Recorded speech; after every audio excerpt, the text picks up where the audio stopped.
जितिया व्रत माताएं अपनी संतान की दीर्घायु के लिए रखती हैं। ये एक निर्जला व्रत है जो कि आश्विन मास के कृष्ण पक्ष की अष्टमी को रखा जाता है। मान्यता है कि इस व्रत को पूरी श्रद्धा से करने और जितिया व्रत की कथा को पढ़ने और सुनने वाली महिलाओं के बच्चे खुशहाल होते हैं और उनकी आयु लंबी होती है। आप भी जानिए जितिया व्रत की कथा विस्तार से। एक बार नैमिषारण्य के निवासी ऋषियों ने संसार के कल्याणार्थ सूत जी से पूछा, हे सूत, कराल कलिकाल में लोगों के बालक किस तरह दीर्घायु होंगे सो कहिए। सूत जी बोले, जब द्वापर का अंत और कलयुग का आरंभ था, उसी समय बहुत सी शोकाकुल स्त्रियों ने आपस में सलाह की कि क्या इस कलयुग में माता के जीवित रहते पुत्र मर जाएंगे। जब वे आपस में कुछ निर्णय नहीं कर सकी तब गौतम जी के पास पूछने के लिए गईं। जब उनके पास पहुंची तो उस समय गौतम जी आनंद के साथ बैठे थे। उनके सामने जाकर उन्होंने मस्तक झुकाकर प्रणाम किया। तदनंतर स्त्रियों ने पूछा, हे प्रभु, इस कलयुग में लोगों के पुत्र किस तरह जीवित रहेंगे? इसके लिए कोई व्रत या तप हो तो कृपा करके बताइए। इस तरह उनकी बात सुनकर गौतम जी बोले, आपसे मैं वही बात कहूंगा जो मैंने पहले से सुन रखा है। गौतम जी ने कहा, जब महाभारत युद्ध का अंत हो गया और द्रोणपुत्र अश्वत्थामा के द्वारा अपने बेटों को मरा देखकर सब पांडव बड़े दुखी हुए तो पुत्र के शोक से व्याकुल होकर द्रौपदी अपनी सखियों के साथ ब्राह्मण श्रेष्ठ धौम्य के पास गई और उसने धौम्य से कहा, हे विप्रेंद्र, कौन सा उपाय करने से बच्चे दीर्घायु हो सकते हैं? कृपा करके ठीक ठीक कहिए। धौम्य बोले, सत्ययुग में सत्यवचन बोलने वाला, सत्याचरण करने वाला, समदर्शी जीमुतवाहन नामक एक राजा था। एक बार वह अपनी स्त्री के साथ अपनी ससुराल गया और वहीं रहने लगा। एक दिन आधी रात के समय पुत्र के शोक से व्याकुल हुई स्त्री रोने लगी, क्योंकि वह अपने बेटे के दर्शन से निराश हो चुकी थी। उसका पुत्र मर चुका था। वह रोती हुई कहती थी, हाय, मुझ बूढ़ी माता के सामने मेरा बेटा मरा जा रहा है। उसका रुंदन सुनकर राजा जीमुतवाहन का तो मानो हृदय विदीर्ण हो गया।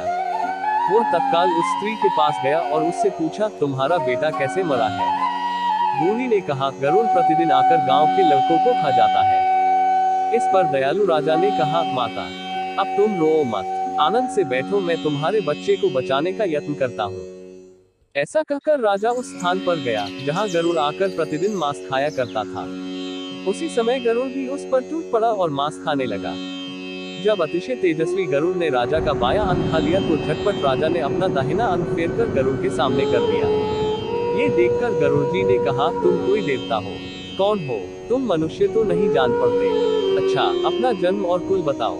पीड़ा से व्याकुल मन वाले राजा ने कहा, हे पक्षीराज, इस तरह के प्रश्न करना व्यर्थ है, तुम अपनी इच्छा भर के मेरा मांस खाओ। ये सुनकर गरुड़ रुक गए और बड़े आदर से राजा के जन्म और कुल की बात पूछने लगे।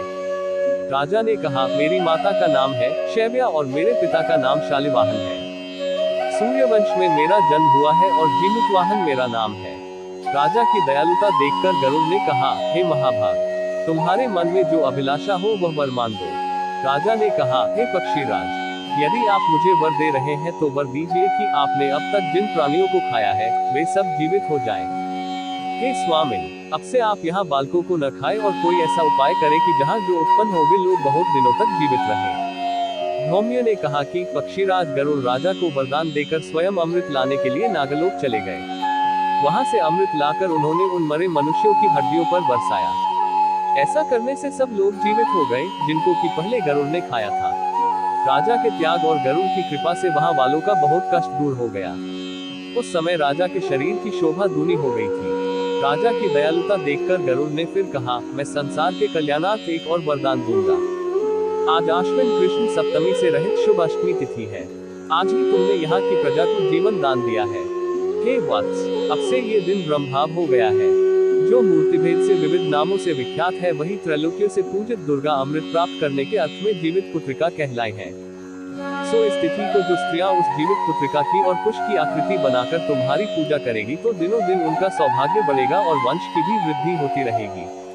हे महाभाग, इस विषय में विचार करने की भी आवश्यकता नहीं है।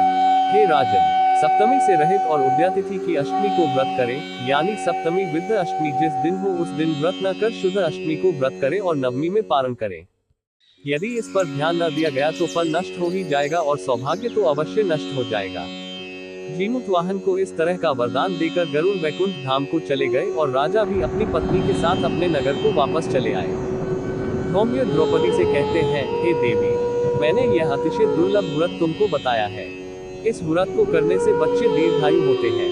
हे देवी, तुम भी पूर्वोक्त विधि से ये व्रत और दुर्गा जी का पूजन करो तो तुम्हें अभिलाषित फल प्राप्त होगा। मुनिराज धौम्य की बात सुनकर द्रौपदी के हृदय में एक प्रकार का कौतूहल उत्पन्न हुआ और पूर्वासिनी स्त्रियों को बुलाकर उनके साथ यह उत्तम व्रत किया। गौतम ने कहा, ये व्रत और इसके प्रभाव को किसी एक चिन्ह ने सुन लिया और अपनी सखी सियारिन को बतलाया। इसके बाद पीपल वृक्ष की शाखा पर बैठकर उस चिन्ह ने और उस वृक्ष के खोमते में बैठकर सियारिन ने भी व्रत किया। फिर वही चिनी किसी उत्तम ब्राह्मण के मुंह से ये कथा सुनाई और पीपल के खोमते में बैठी हुई अपनी सखी को सुनाया। सियारिन ने आधी कथा सुनी थी कि उसे भूख लग गई और वह उसी समय शव से भरे हुए शमशान में पहुंची। वहां उसने इच्छा भर मांस का भोजन किया और चिनी बिना कुछ खाए पिए रह गई और सवेरा हो गया। सवेरे वह गौशाले में गई और वहां गौ का दूध पिया। इस तरह नवमी को उसने पारण किया। कुछ दिनों बाद वे दोनों मर गई और अयोध्या में किसी धनी व्यापारी के घर में जन्मी। संयोग से उन दोनों का जन्म एक ही घर में हुआ, जिसमें सियारिन ज्येष्ठ हुई और चिन्ह छोटी। वे दोनों सभी शुभ लक्षणों से युक्त थी, इसलिए बड़ी लड़की काशीराज के और छोटी उसके मंत्री के साथ गार्हपत्य अग्नि के सामने विधिपूर्वक ब्याही गई। पूर्व जन्म के कर्मफल से वह मृगनयनी रानी हुई।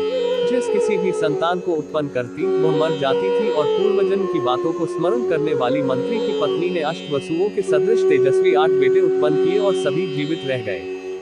अपनी बहन के पुत्रों को जीवित देखकर ईर्ष्यावश राजपत्नी ने अपने स्वामी से कहा कि यदि तुम मुझे जीवित रखना चाहते हो तो इस मंत्री के भी पुत्रों को उसी जगह भेज दो जहां मेरे बेटे गए हैं, अर्थात इन्हें मार डालो। ये सुनकर राजा ने उस मंत्री के पुत्रों को मारने के लिए कई प्रकार के उद्योग किए, पर मंत्री पत्नी ने जीवित पुत्रिका के पुण्य बल से बचा लिया। एक दिन राजा ने अपने आदमियों से उन पुत्रों का सिर कटवाकर पिटारी में रखवाया और वो पिटारी उनकी माता मंत्री पत्नी के पास भेज दिया। किंतु वे 8 शेर बेशकीमती जवाहरात हो गए और भले चंगे वे 8 लड़के अपनी माता के पास वापस चले गए। उनको जीवित देखकर राजपत्नी को बड़ा विस्मय हुआ। अंत में वह मंत्री की पत्नी के पास आई और उसने पूछा, बहन, तुमने कौन सा ऐसा पुण्य किया है जिससे बार बार मारे जाने पर भी तुम्हारे बेटे नहीं मरते? इस पर मंत्री की पत्नी ने कहा, पूर्व जन्म में मैं चिन्हल थी और तुम सियारिन। दोनों ने व्रत किया था। तुमने व्रत के नियमों का भली भांति पालन नहीं किया था और मैंने किया था, इसी दोष से हे बहन तुम्हारे बेटे नहीं जीते हैं। और आज रानी, अब भी तुम उस जीवित पुत्रिका व्रत को करो तो तुम्हारे बेटे दीर्घायु होंगे। मैं तुमसे सच सच कह रही हूँ। उसके कथनानुसार रानी ने व्रत किया, तभी से उसके कई बेटे सुंदर और दीर्घायु होकर बड़े बड़े राजा हुए। सूत जी कहते हैं कि सब प्रकार का आनंद देने वाला मैंने ये दिव्य व्रत बतलाया। स्त्रियां चिरंजीवी संतान चाहती हो तो विधिपूर्वक यह व्रत करें। ऐसे ही अनमोल ज्ञानवर्धक कहानी मोटिवेशनल स्टोरी सुनने के लिए मेरे YouTube चैनल को सब्सक्राइब करें, लाइक करें और कमेंट करें। धन्यवाद।